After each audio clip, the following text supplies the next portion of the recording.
Shalom, pemirsa Embun Sorgawi yang dikasihi Tuhan.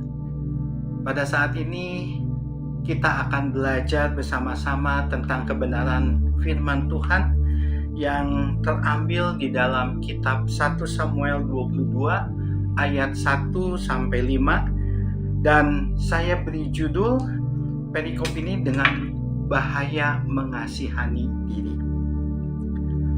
Tapi sebelumnya mari kita berdoa bersama-sama. Tuhan, pada saat ini kami akan belajar tentang suatu kebenaran firman-Mu. Biarlah Tuhan akan bukakan hati kami untuk kami dapat mengerti, memahami akan isi daripada firman-Mu. Berbicara kepada kami Tuhan, kami siap untuk mendengar.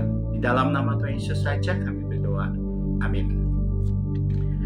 Saudara, perikop di dalam 1 Samuel 22 ayat 1 sampai 5 ini menceritakan tentang Daud yang harus melarikan diri karena dikejar-kejar oleh Raja Saul. Situasi Daud pada waktu dia masuk ke Gua Adulam bukan sedang dalam rangka liburan, bukan sedang dalam kunjungan kenegaraan, tetapi dia sedang terjepit. Dia sedang mendapatkan satu kondisi yang tidak mengenakan, menegangkan, dan satu kondisi yang serba tidak pasti.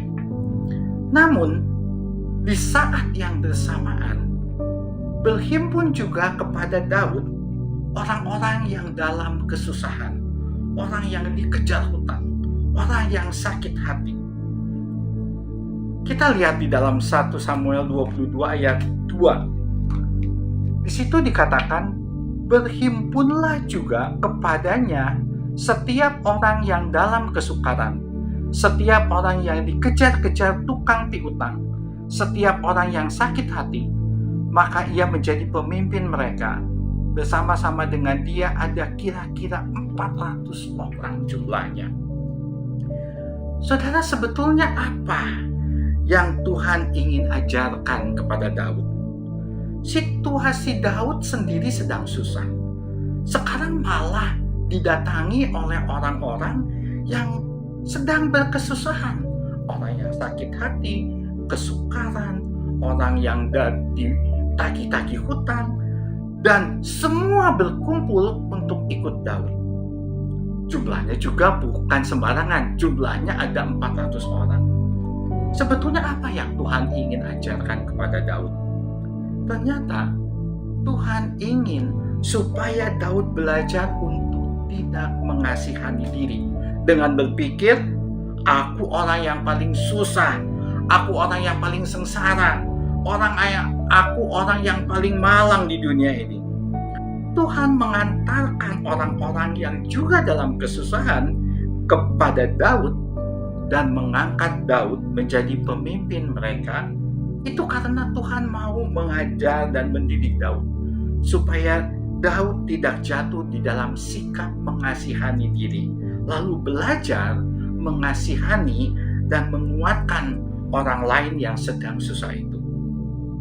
Hal ini sangat menarik, saudara. Apakah kita semua pernah mengalami hal yang sama seperti Daud? Sedang dalam kesusahan, ternyata datang teman atau saudara atau tetangga ataupun siapapun yang juga sedang dalam kesusahan. Apa yang kita lakukan kalau kita mengalami ini? Apakah kita cuek aja? Kita masa bodoh? Atau kita dengan secara halus mengusir mereka? Lalu kembali tenggelam dalam kesusahan dan dalam mulai mengasihani diri kita sendiri. Hidup akan selalu diwarnai dengan tantangan dan masalah setiap hari. Tetapi jangan sampai kita terjebak di dalam mengasihani diri dengan berpikir, saya juga butuh perhatian dan belas kasihan orang. Bagaimana mungkin saya bisa mengasihani orang lain? Ini bahaya, saudara. Ketika kita terjebak di dalam keadaan seperti ini, inilah yang dinamakan self-centered life, atau bahasa sehari-harinya ini disebut egois.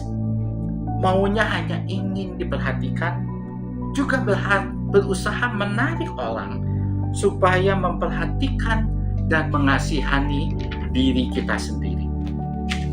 Mari saudara, kita belajar dari Daud. Daud tidak mengasihani diri walau sedang dalam penderitaan. Dia bisa menolong orang-orang yang datang kepadanya, menghibur orang-orang yang datang kepadanya, dan menjadi pemimpin bagi mereka. Di dalam keterjepitan, kita hendaknya tetap tenang, tetap tidak jadi panik, tetapi belajar mengutamakan penyertaan Yesus. Kiranya kita tetap sabar menantikan kehendak dan tindakan Yesus bagi hidup kita. Jadi saudara, janganlah menjadi orang yang biasa mengasihani diri, tetapi bertumbuhlah untuk tetap bisa mengasihani orang lain meski kita sedang dalam penderitaan. Amin.